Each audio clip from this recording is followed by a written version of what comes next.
Hello and welcome to DSA Presents. I'm Deirdre Silverman and my guest today is a fellow DSA member, Amanda Kirchgessner. Amanda is running for the state senate as a Democrat in the 58th Senate District. That includes which parts of Tompkins County? So that includes the city and town of Ithaca, Enfield, where I grew up, Ulysses, where I live, and Newfield, where my fiance's family is from. So got the county pretty well covered. Okay, so why don't we begin by why are you running for office? It's a great question. I get asked it all the time. I wish I could come up with like a 3-second answer, but We don't need 3 to go on. after the 2016 election cycle, more and more people were encouraging me to run for office from the diner where I worked, and my partner Stephanie got me involved with DSA, and we just started learning about issues here in Tompkins County and at the state level, and a lot of what we were learning required lobbying Albany for change at the local level. And I mean, I was watching the 23rd race unfold, and there were 7 fantastic candidates on the field. 23rd congressional race, and nobody had picked up this race in January, and somebody had to be in it. So I decided to throw my hat in the ring because I felt that it would be crucial to the quote-unquote blue wave. But I just think that voters deserve a choice. Like, it's I'm a lot different than a lot of the mainline Democrats in many ways. I have a lot of somewhat libertarian ideas, I think. I feel that individuals need personal freedom. I look at things through a lens of, my family's personal history. Back when people were more self-sufficient, they could provide for themselves. So, yes, I'm a democratic socialist, but I think that means the government should be providing like a baseline, which kind of ties into my issues. That there's still a tremendous amount of food insecurity in this district. Right. People don't have access to basic needs. And being from this is an agricultural district by and large, so recognizing that we could grow and produce a lot more food locally, I think is a really crucial piece to this puzzle. I think that people deserve housing. I think that housing is a human right. I think in my own journey, I tried helping a homeless friend from the diner who ended up having, some extenuating personal circumstances that made it really hard to help him, but he's getting the help that he needs now, and I think that that's, another piece of the puzzle that I have from personal experience to really help figure out what could work better for people. And then healthcare. I think people need access to the doctors. I can only imagine what being able to see a doctor with no out-of-pocket costs could do for everybody in this district. I mean, we have a severe shame complex around seeking counseling.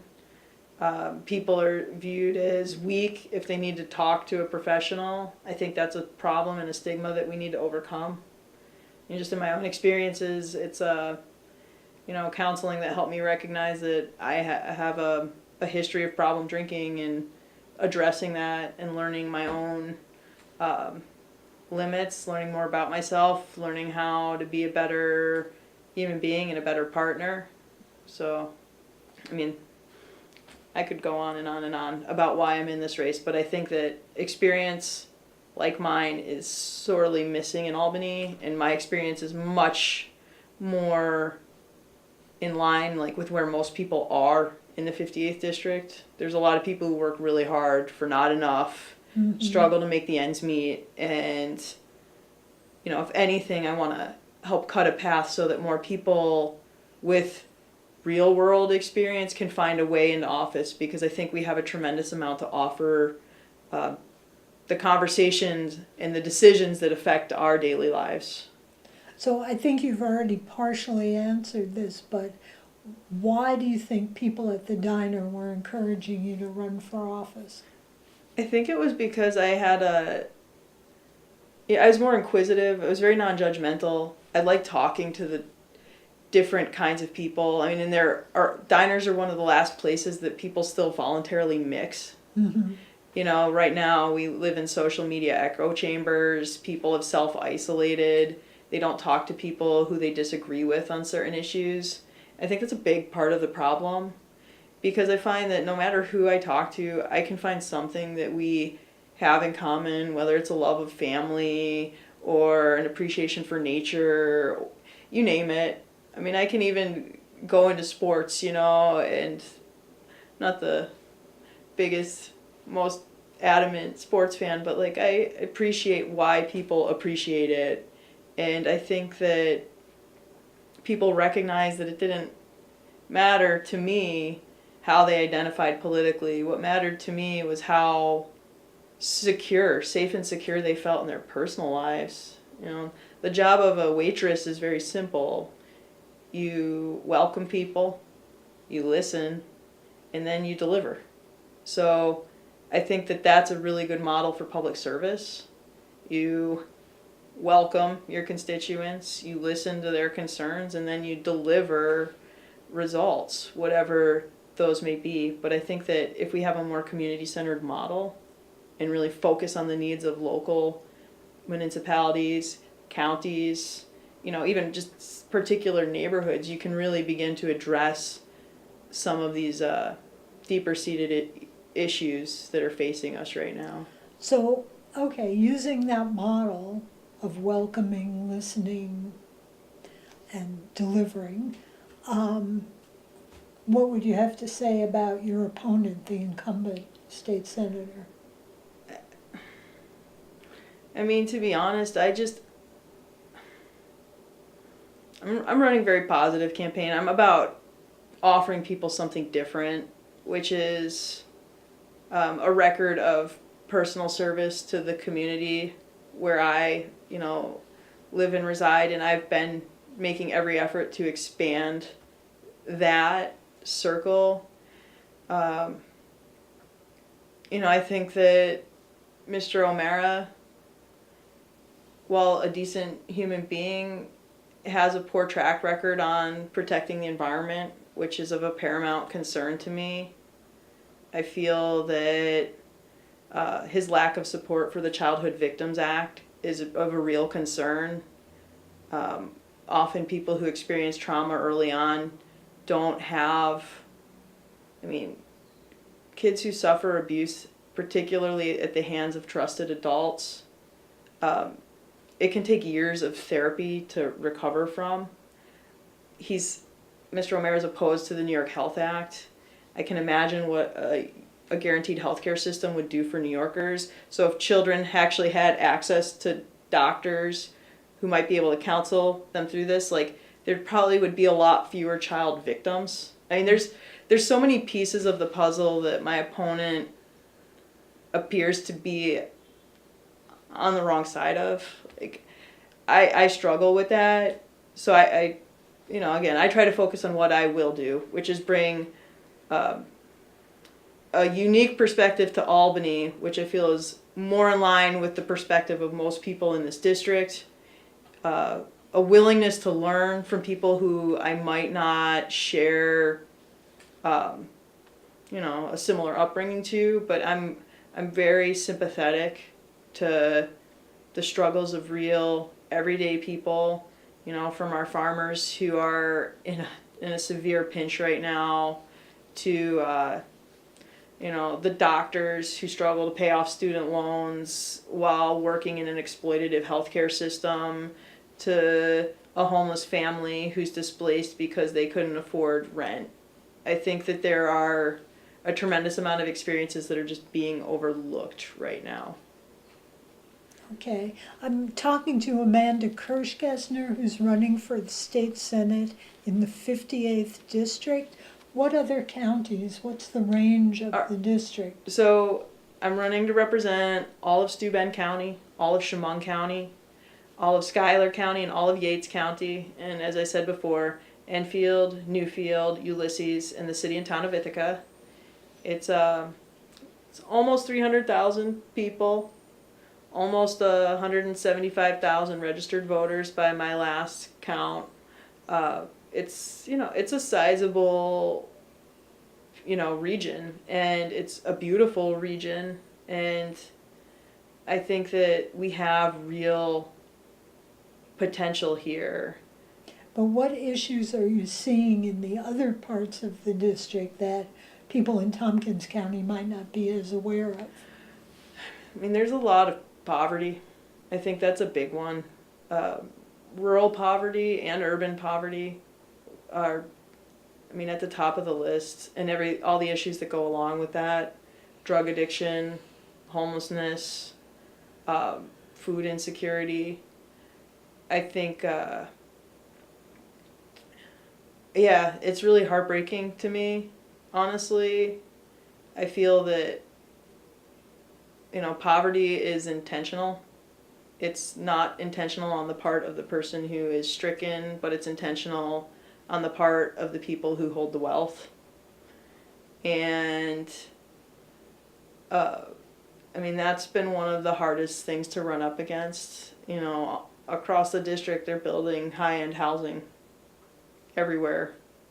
Even in Hornell, even in Corning. Like, it's just In depressed places like Elmira? in depressed places like Elmira, and there are folks working on some really interesting and I feel replicable or models, maybe models we can take parts of to help employ the people who've been most affected by an unjust system.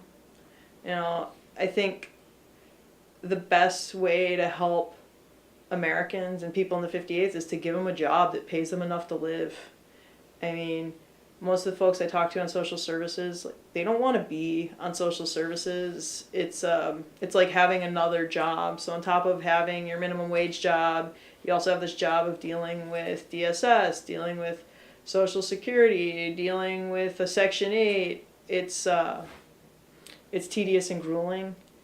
I see that it would be much more realistic, if you ask me, to help people get to a place where they earn enough money to live. $15 an hour is a good start, but I'd rather see folks getting into the trades, bringing back our skill set, especially with climate change. I haven't really touched on climate change, but the region where we sit is one of the most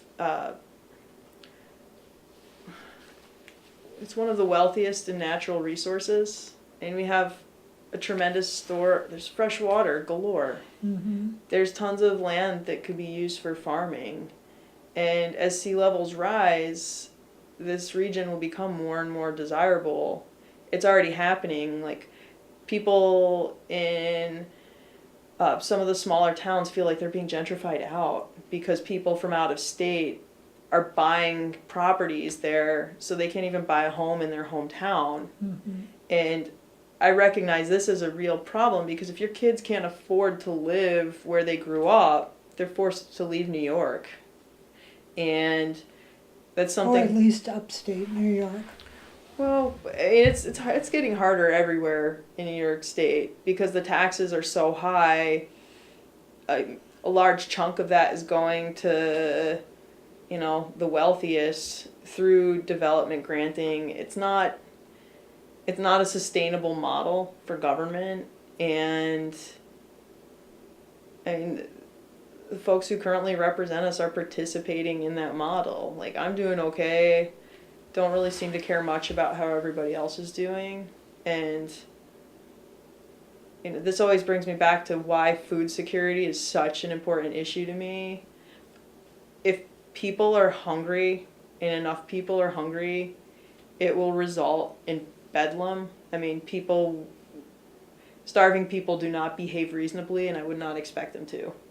So I think we need to focus on meeting basic needs here because we can do it. And I know that the folks I've been speaking to in building trades, like they're ready to help me build that, that economic system where it's centered around food production. Like they're ready. We need to produce more food. We need to produce more good food. But how do we make it so that, farming is so hard now. Mm-hmm. How do we create a system where people want to become farmers and can actually support themselves without, working themselves to the bone? Sure. Actually, it's really interesting. When Bernie Sanders was elected mayor of Burlington, he employed Bruce Cipher as an economic advisor, and they started a 350-acre farm, if I remember correctly, in Burlington to educate farmers on best practices, or it was an experimental farm. People could try new things there, and the whole idea is they educated a new generation of farmers. Well, here in the 58th, our farmers are aging out, and we need to think differently. I think we're pretty blessed here in Tompkins to have so many young farmers who are doing diverse CSAs. We get quite a bit of our food from our local farmers, but when you look at the district as a whole, which is a lot bigger than Tompkins County, I see a lot more opportunity to produce a lot more food for a lot more people. And it's about finding ways to do things like we used to. During World War II, we grew victory gardens. And we're working on figuring out all the numbers now, but I think it was like 90% of produce in Tioga County was produced in Tioga County during World War II. I imagine it can't be too far off the mark for the 58th district. And these are models that worked then. Mm-hmm. Yeah, it's a super local model, but maybe we can get some of our experts to help other communities set up victory gardens throughout the 58th district to just bring good food to people. But of course now people have been seduced by fast food. They don't know how to cook. They don't know how to use vegetables. I don't. I think there's a willingness to learn. I know that like Enfield School has a program where they grow food and they teach the kids how to cook it. That's really important. So I think these opportunities still exist. Green Star Community Projects actually had an event over the weekend where they were bringing people into the garden that they have on Esty Street, and they were educating children in the community how to grow food, and it was free and open to the public to go pick whatever people wanted, with the idea being that we can do more locally. Mm-hmm. I do think we need to build towards I think it's a tall ask to expect everybody to grow their own food, especially when we need to build more housing, for instance. But what I see happening is investment in greenhouses or these community-centered farms with on-site cold storage and on-site canning or other processing facilities. I think we need to be focused on processing and producing more food, good food. None of this chemical-filled, shelf-stable. Like, we're going to stabilize it the way our grandparents used to. Mm-hmm. Very simply. We don't need the junk in it, which will cut down on our costs. Also, if you create manufacturing opportunities, in a canning facility, those are entry-level jobs that would pay people enough money to live. And if you're doing a job that's very meaningful, like producing food for people, it actually brings more substance to your life. It's not meaningless paperwork or endless drivel. It's substantive. You're helping your neighbors. And this is how you help people move away from the depression and despair of having no economic opportunity whatsoever. I think that we can do a lot to really help people if, as long as we just listen to what the communities are telling us. You know, they're saying we need jobs. Mm-hmm. There's some places in Elmira that would make excellent canning facilities. You know, and I'm certain there are other places that wouldn't mind having one go in. You know, you just need to make sure you hit them, put them in the hubs. You know, where are there people who need jobs? Where Right. are there resources that we can better utilize? So.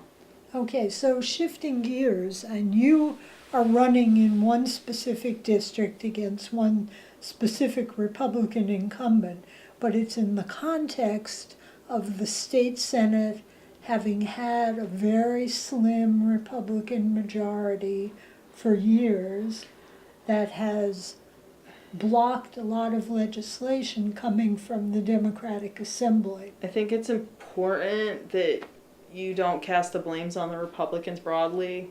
The Independent Democratic Conference was yes. crucial in that imbalance, if you will.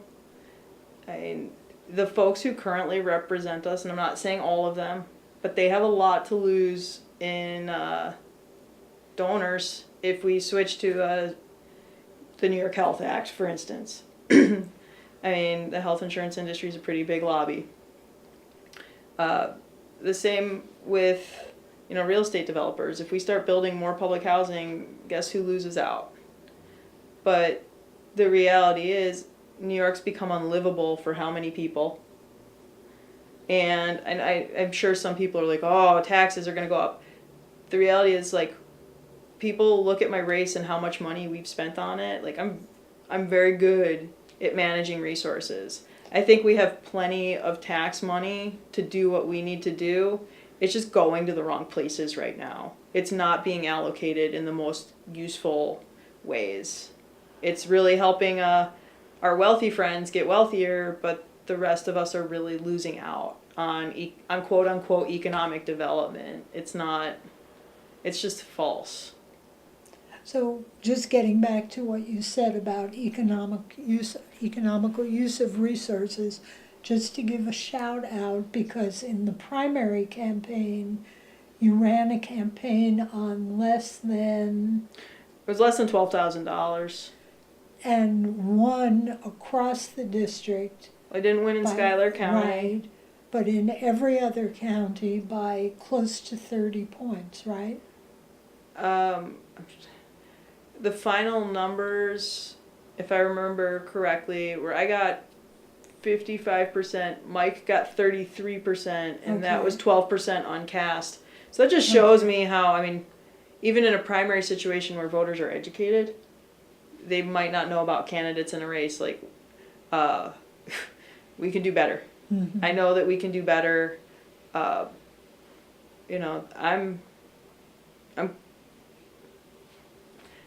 The primary win was stunning to many, many people.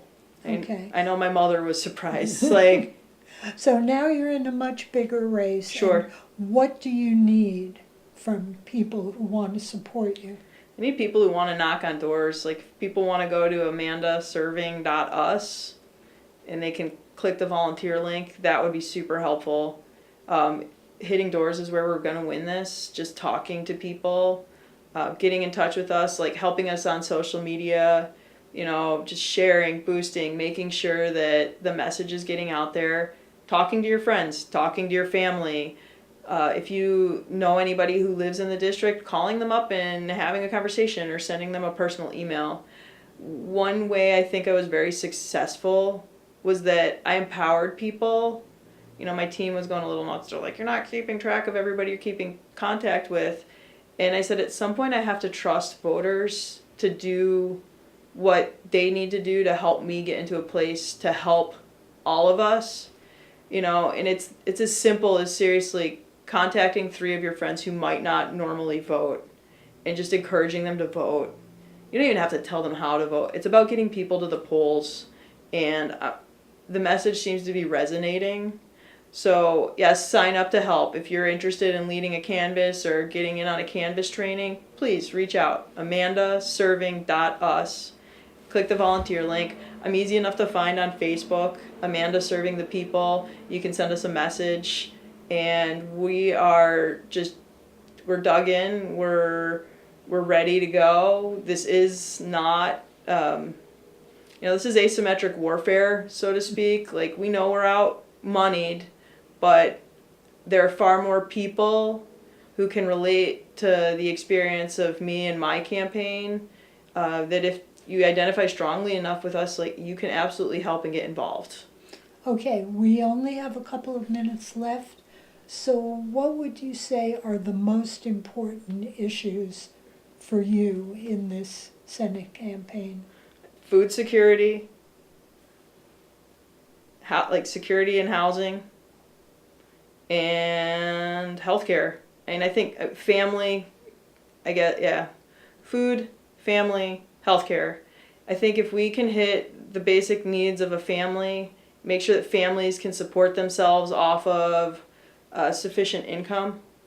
I think we need to get back to a place where 40 hours a week supported a family. So whether that's 2 adults working 2 part-time jobs or 1 adult working 1 full-time job, families benefit when parents are able to spend time with their children, and communities benefit from children that get to spend time with their parents.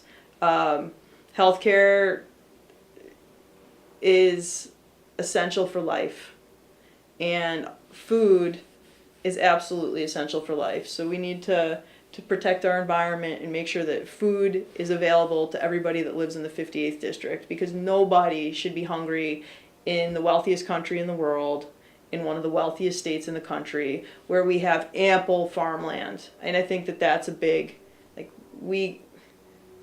they want us to starve, guess what? We're going to grow our own food, because, I say no. I say that everybody deserves to eat. Okay, I've been talking to Amanda Kirchgessner, candidate for state senate in the 58th district in Tompkins County. That's city and town of Ithaca, Newfield, Enfield, and Ulysses. This has been DSA Presents. Thanks for watching. Thank you.